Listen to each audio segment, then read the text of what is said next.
Baroski de grandi mirihinda barovanoski atumere le profante malanges barangadiso pramanangadesia le cobromando che sto malega nosti gande granto la grasso frotima grando paraste zanzemele membre menagonda ne custu garia mambramonte rosso frotega bosa lo fosse gadia bangro sepradiga dosa. Oh hallelujah. Oh hallelujah. Oh gracious Father, we worship. Oh tata to we worship. To There's pesi no matondo. one like you, Lord. Temoko te azalo kola yo na mokili We are mobimba. rejoicing. Tozana We are esengo. glad Toza to be sepela. called by your name. Kwete tobenga mina kombo na yo. Matondo tata. Thank you. Matondo. Because your life is in us. Kwete bomo eno eza na kati na Your biso. life is in us. Bomo na yo eza na kati na biso. Bomo na yo eza kati na Thank you for the biso. blessed Holy Spirit. Matondo pona That molimo is it. santo apamwami oyo aza na kati na biso. To sanjoli yo. Thank you Matondo. for your life. Oyo ete bomo na yo. Yes, We separates us from the world. ezo kabola biso na mokili. Yes, because of that life, Kwete we are mpona bomo saved yo wana. from the To big destruction that sami. should come upon the earth. Pona description Thank yo you, ya na Lord. mokili. Matondo To you nkolo. we praise. To peso masanjo. Thank you for the Holy Spirit. Matondo pona molimo santo. That great deposit. Oyo For aza that depose. inheritance. Lokola Yes, heritage for na giving us biso. in Christ Jesus. Oyo epesa mili biso na kolo Yesu Kristo. Thank you. Matondo. Thank you for Matondo. giving us all that you have. Pona opesi Your biso Holy nyonso Spirit. ozali We nango are grateful. molimo santo.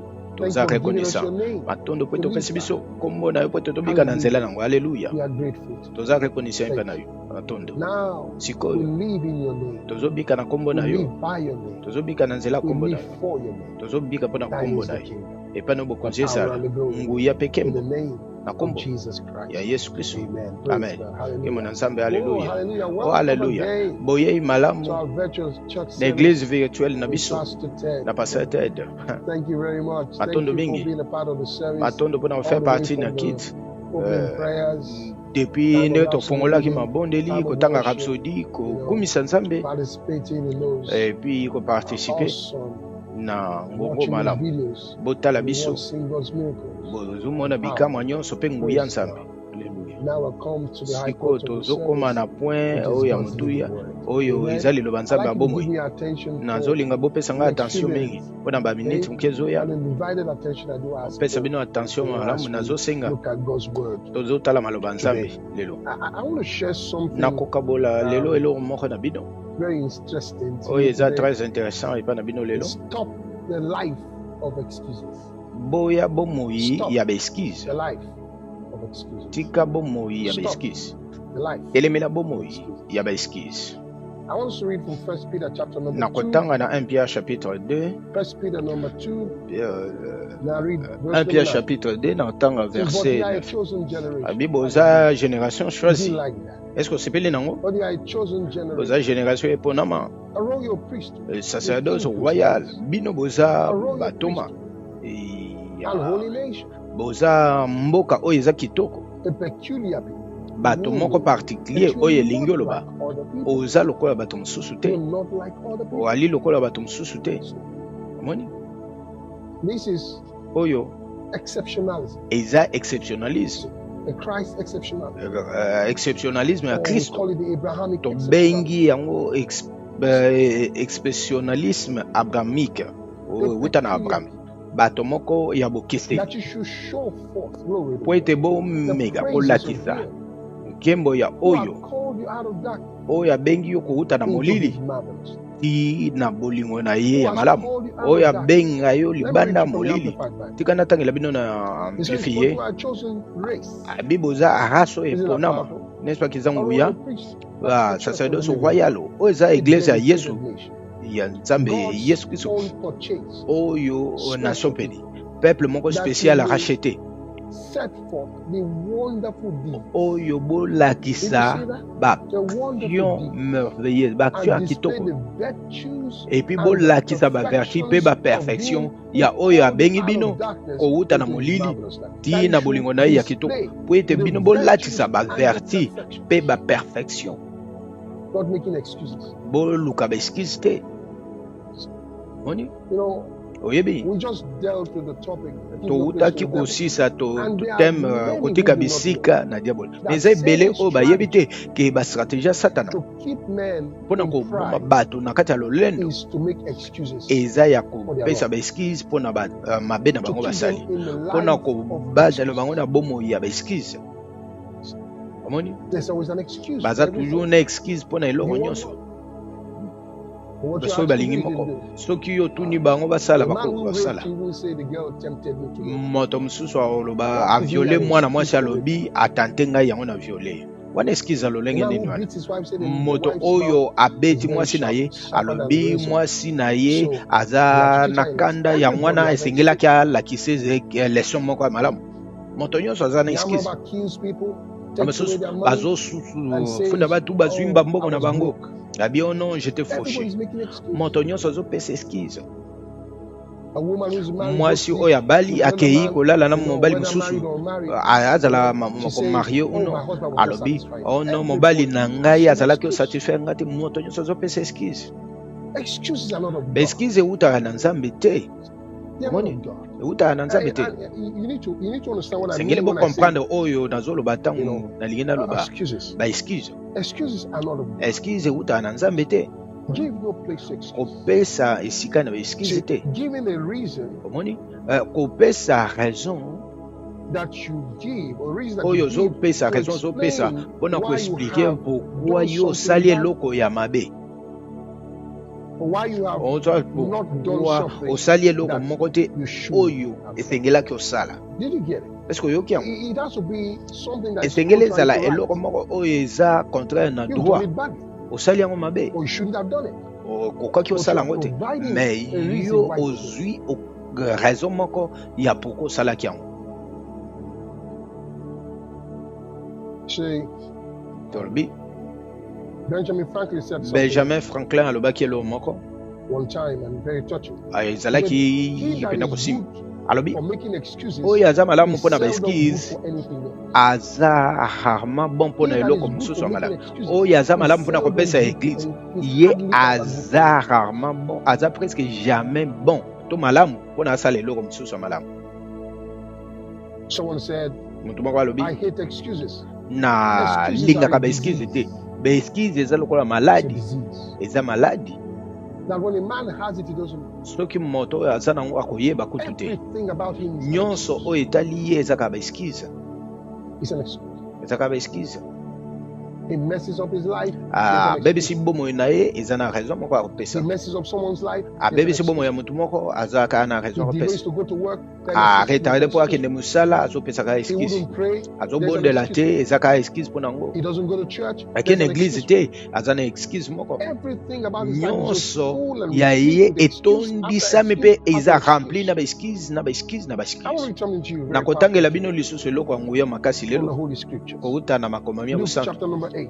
Luc chapitre 8 9, sorry. 9 désolé Luke 9 Luc 9 and from verse à partir ya verset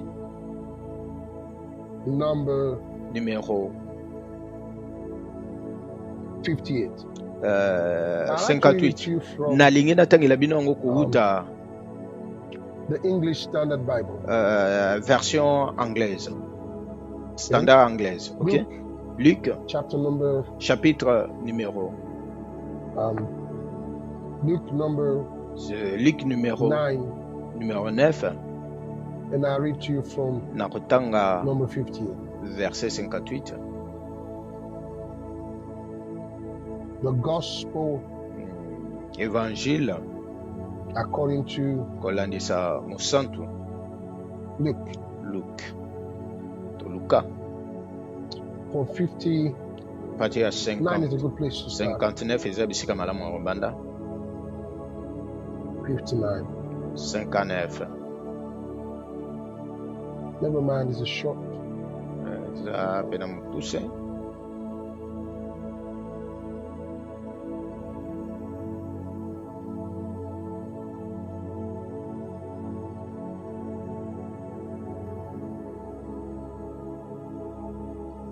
So he says, alobi 59, 59 59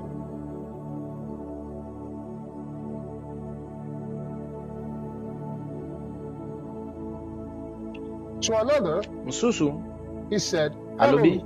landa ngai, But he said, me "Lord, alobi nkolo let me first go tika and nga nanu bury nakende my father. nakunda tata na ngai. So, Hmm? let me first go and bury my Tika father." nakende nanu nakunda tata na And ngai. Jesus said Yesu unto him, alobi "Leave the dead to bury their own tika dead. bakufi bamikunda bango moko, Leave the dead to bury their tika own dead." bakufi bakunda bakufi na bango moko. That's loaded, you know. Oyo eza vraiment chargé But oyebi. as for you, Kasi mpo na yo go and proclaim kende pe the kingdom tatola of God. bokonzi ya Nzambe. As for you, Mpo na yo go and proclaim the kingdom kende of pe God. otatola Yet, bokonzi ya Nzambe. another said, So, mosusu I will follow you. alobi na olanda yo, This one agrees. oyo andimaki. Lord, but Kolo, let me me tika first nanu say nakende farewell to all na my home. nalaka Say baoyo ya ndako farewell na to ngai, those at my home. nakende nalaka baoyo nyonso ya Do you ndako hear na that? ngai. Oyoki yango? He's agreeing, but he's making excuses. Andimi me azopesa beskize. And Jesus said unto him, Yesu alobi na ye, No, te no one who puts moko his te hands oyo akotia to the loboko plow na ye and looks na back is kati fit ya for the nini kingdom. na shari pe abongi mpona What bokonzi ya Nzambe. a word. Aloba ndenge nini So when a man's life ntango bomo ya is mutu full of excuses, etondisami na beskize, always making excuse for why azopesa something kaka is not done. beskize mpo ya nini lelo moko esalami te. Omoni That's not the way. wana eza nzela te, That's not the life of a Christian. wana eza bomo ya That's not the bokristo te, life, that eternal wana life eza bomo te, that God bomo ya gives to seko us. oyo Nzambe apesi biso. Jesus didn't make excuses. Yesu apesa beskize te, He didn't make excuses. apesa beskize te, He went right on to it. akendaki tudu wana biti, He didn't deny things that were there. arenia biloko oyo ezalaki wana te, lokola bamisusu bameka niye yango tokoloba eloko olaisa naza na mutu pasi te na mutu pasi te, wana eza kondima te. Say whosoever shall say unto this mountain, Moto he nyonso said, akoloba na ngomba oyo alobi teke owanga na ngomba. he said, say to the mountain, Alobi that shall loba na become plain. He ngomba recognized it as a wana mountain. ozo reconnaître yango lokola montagne aniye So yango te. this kind of faith where people are Oyo saying kolenga things, kondima oyo no, mutu in azoloba denial, makambo it's pe not azoreni God's yango way. oyo eza lolenga Nzambe te. You don't run away from the problem. Okimaka makambo te, You deny the problem the right to lord it over you. That's it. ozo niye problème po na Did you droit catch that? na yo odomine sur lango I wana will read nde something to kondima you. kwa rattraper yo wana You eza know, kondima te refuse na in your kotangelo life boya to na make kati ya excuses. bomoi na yo po pesa ba raison to ba excuse, Refuse in your life boya na bomoi na to yo make excuses. pona kopesa ba raison. I'll read from 14 of the Na book of Luke. kotanga 14 ya livre ya Luc. Moni Same thing, same story. eloko moko lisolo 15 to ndenge 20. a partir ya 15 tina 14 20 14 of the book of Luke. ya livre ya Luc 14 Luke Luc 15 to 20. 14 15 à 20.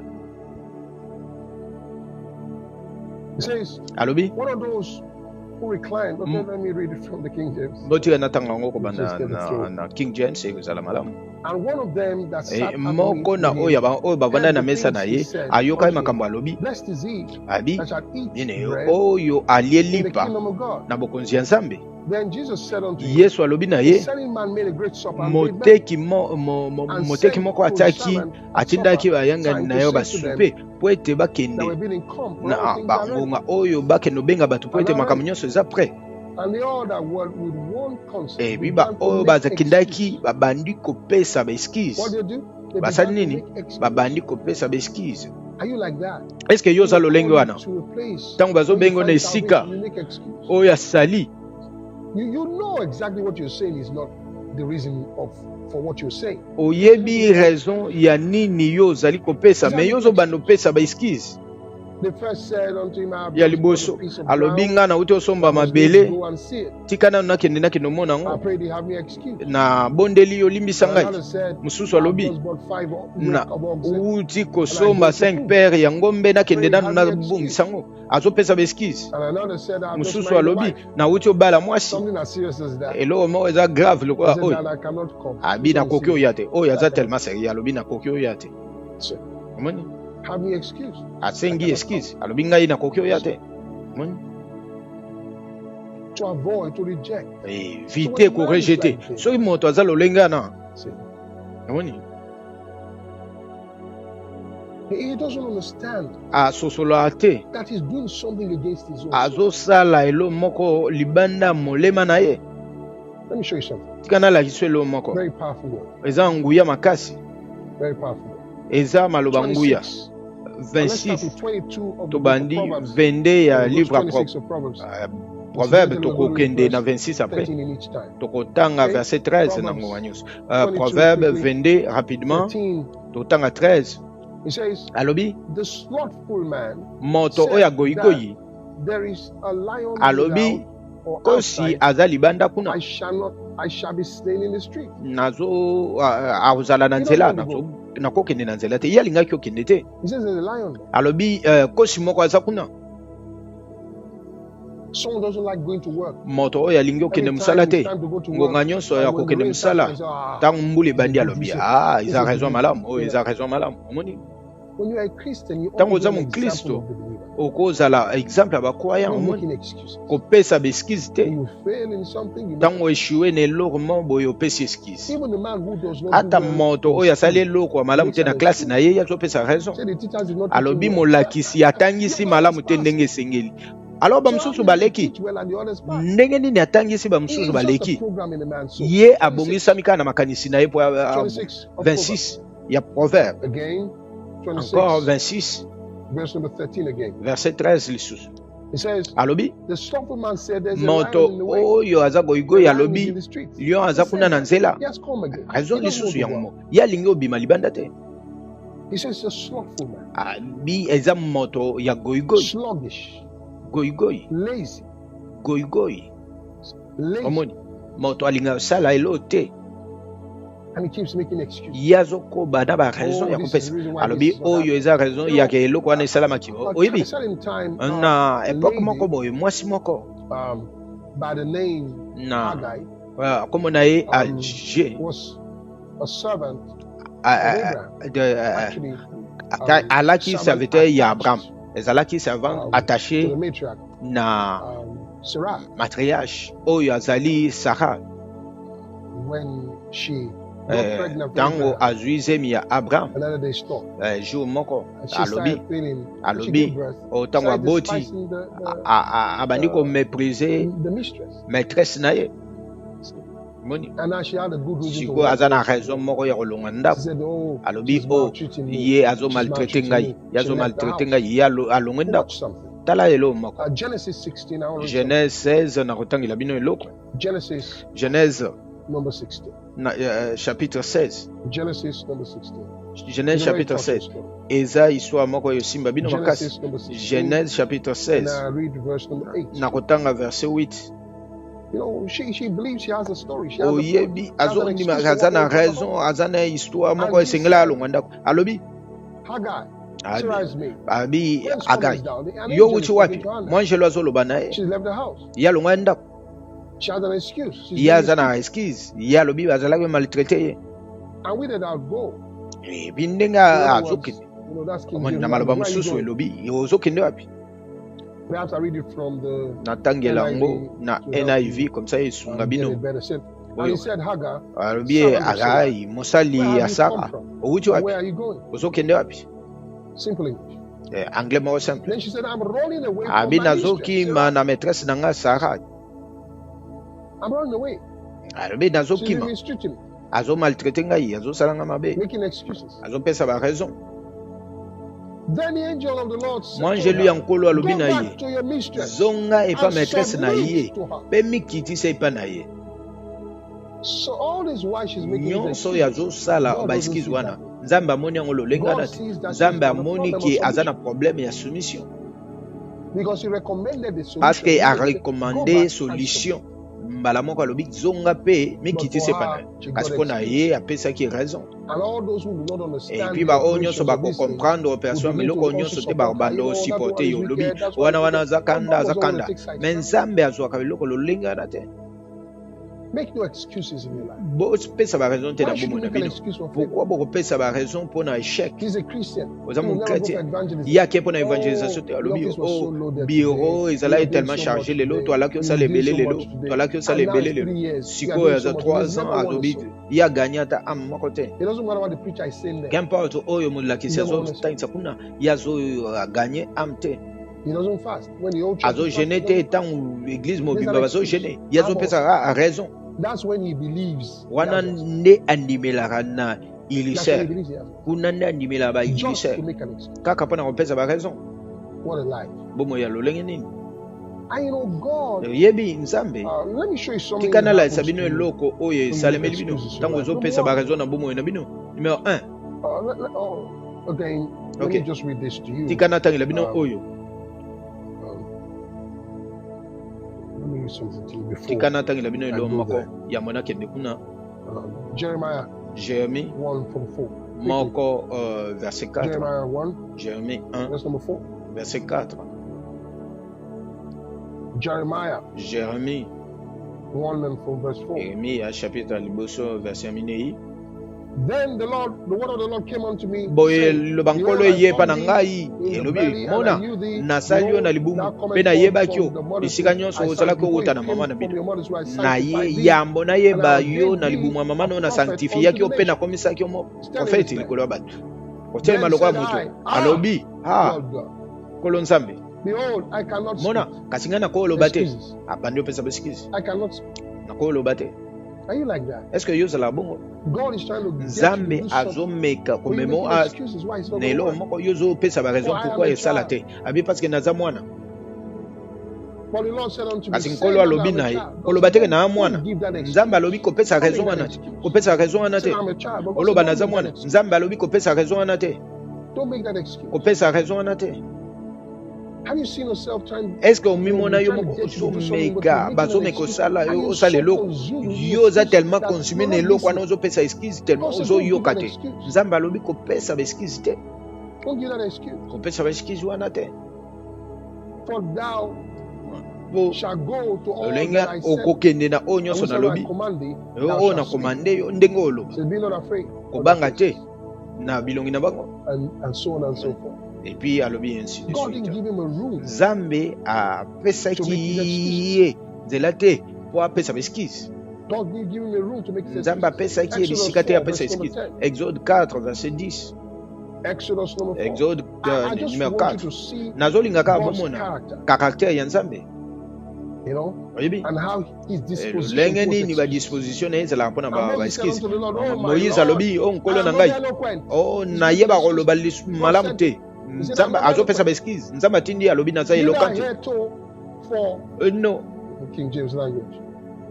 Now since nalobaka te mosali na thou yo hast spoken makambo oyo unto thy olobi servant, but I oyo am olobi slow na to negative na speech.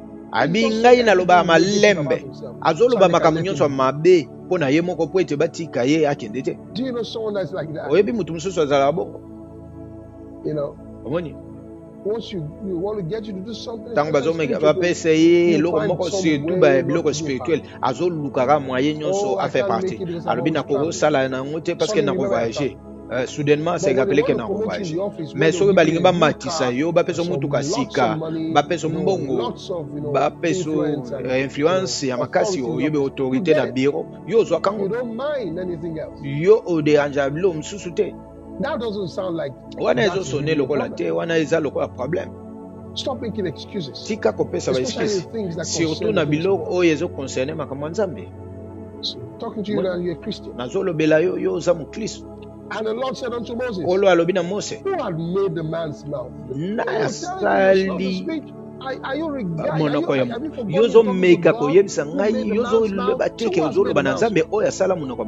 Alors nani asala monoko oyo asala baoyo bayokaka te bakufi matoi bakufi misu naza ngai te nkolo oyebi teke ngai nde nasala biloko nyonso.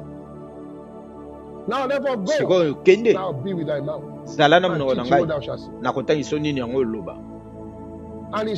Alobi o nkolo na ngai tinda ngai na babondeli yo na oyo okotinda You know, sometimes azopesa ka beskize it oyebi takes a ngoma lot msusu to deal with certain ezwaka people in life. pena makasi mpona kotraite na bato mo boye na bomoi omoni Everything about all elo this nyonso a partir de bragage moko eza na vie nakokaki okende na interview rapi te parce que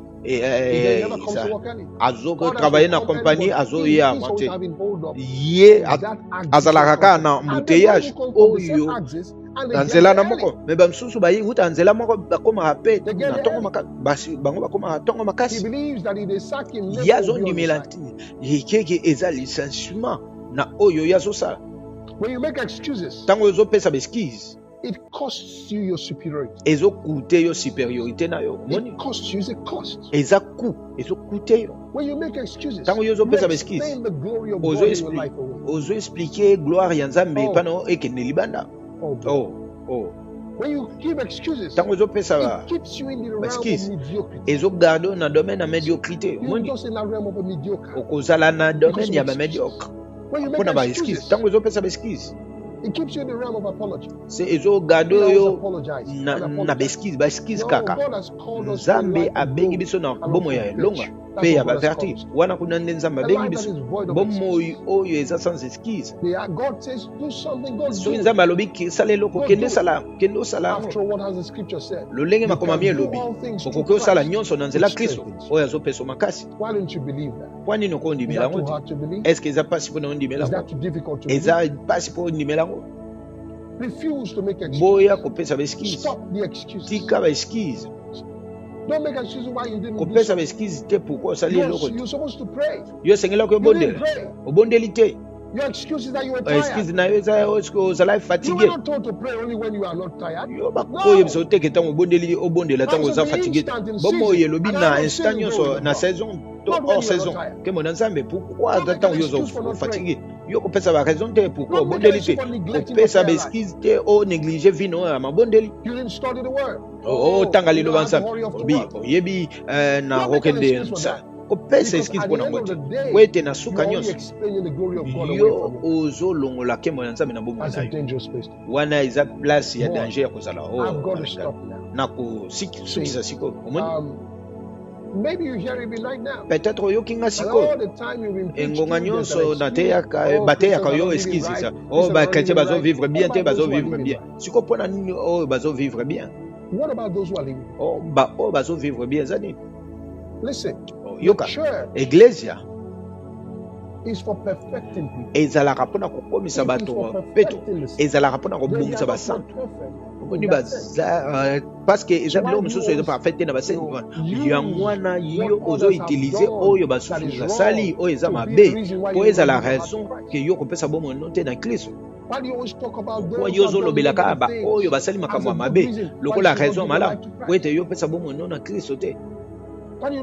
Wani ni yozo tale ya mutu oya kweyi yolobi wana eza standard ya bomo na yo pourquoi zo pesa bomo note ya Kristo esengeli te ezala bomo. Stop the excuses. Tika be excuse. It's time to give your heart to eza ngonga opesa bomo no na Kristo.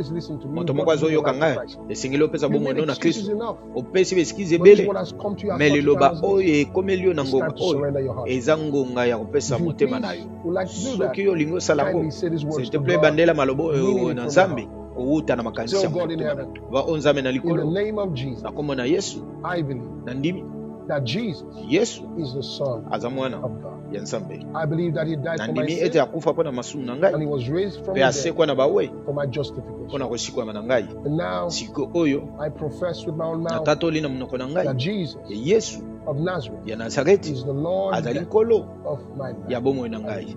Haleluya. And by my faith in his na name, kondima na ngai na kombo na ye I receive na yambi eternal life bomoi ya seko into my spirit. na molimo na ngai I receive the remission na of sin. yambi kolongwa ya masumu na And I ngai bless you, God. na pamboli nkolo mpo te obikisi ngai na tatoli Now in the name of Jesus, lelo siko na kombo and na I'm Yesu born again na botami mbota from this day masi forward. kobanda lelo mpo In libela Jesus' precious na name. kombo ya Amen. bokeseni ya Yesu. Welcome. Amen.